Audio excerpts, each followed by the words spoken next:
BJP से निष्कासित नेता साबिर अली ने भी मुख्तार अब्बास नकवी को चुनौती दी है कि वो उन पर लगाए आरोपों को साबित करें। साबिर अली ने कहा है कि नकवी ने उन पर लगे आरोपों का जवाब नहीं दिया तो वो उन पर मानहानि का मुकदमा करेंगे।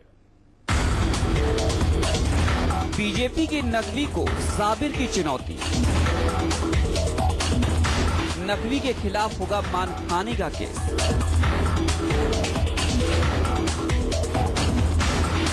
जेडीयू के बागी और बीजेपी से निकाले गए साबिर अली न घर के रहे और न घाट के। खुद को ठगा महसूस कर रहे साबिर अली को लग रहा है कि उनका खेल बीजेपी में सिर्फ और सिर्फ एक ही शख्स मुख्तार अब्बास नकवी ने खराब किया है। जी हाँ, साबिर अली ने बीजेपी से निकाले जाने के बाद नकवी पर खुलकर अटैक करना शुरू कर दिया है। आतंकवादी के आरोपी भटकल से खुद का नाम जोड़े जाने से साबिर अली इतने गुस्से में हैं कि उन्होंने नकवी के खिलाफ मानहानि का मुकदमा करने की चुनौती दे दी है। लेकिन जो मुझ पे आरोप लगाया मुख्तार अब्बास नकवी साहब ने, मुझे उस पर जरूर कहना है।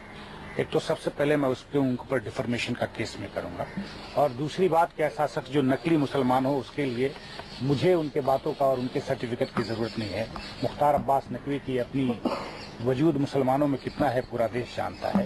इसलिए ऐसे लोगों को मुझे लगा कि शायद साबिर अली के आने से उनकी जमीन खिसक जाएगी और वो तिलमिला उठे। उनके पुष्टनाही पे और भी लोग होंगे जरूर, लेकिन यही वजह है कि भारतीय जनता पार्टी को आज तक मुसलमान ऐसे लोगों को जुड़ने नहीं दिया। खुद पर बीजेपी से निष्कासित नेता का टैग लिए घूम रहे साबिर अली को लोकसभा चुनाव से ऐन पहले मिला है सबसे बड़ा राजनीतिक सबक।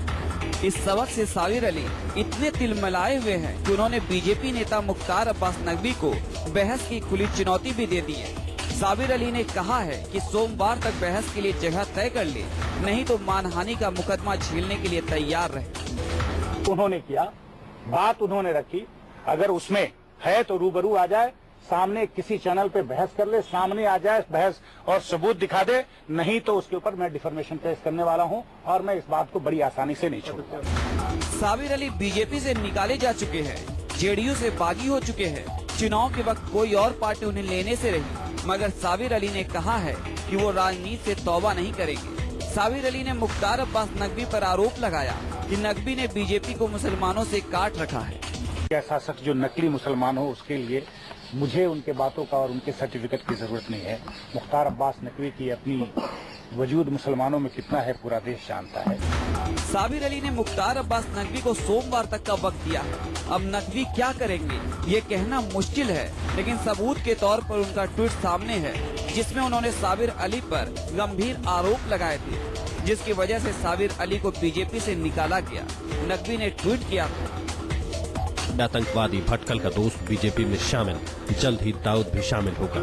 हालांकि कहा जा रहा है कि ट्वीट को डिलीट किया जा चुका है। इधर नकवी के इस कदम से कांग्रेस कुछ ज्यादा ही उत्साहित लग रही है। दिग्विजय सिंह ने मुख्तार अब्बास नकवी को साहसी का तमगा दे डाला। मैं बधाई देता हूं नकवी साहब को, जिन्होंने बड़ी बहादुरी से एक ट्वीट आज सुबह किया कि भटकल के दोस्त साबिर अली को भाजपा ले रही है, अगला दाऊद इब्राहिम को ले लेगी। बहरहाल सोमवार को क्या होगा इसका पता तो 24 घंटे बाद चल ही जाएगा, लेकिन इस साबिर अली और नकवी की लड़ाई से जितनी फजीहत साबिर अली की नहीं हुई, उससे ज्यादा फजीहत बीजेपी की हो चुकी है। अब देखना ये है कि नकवी कैसे साबिर अली की चुनौती को स्वीकार करते हैं। Bureau report, news 24।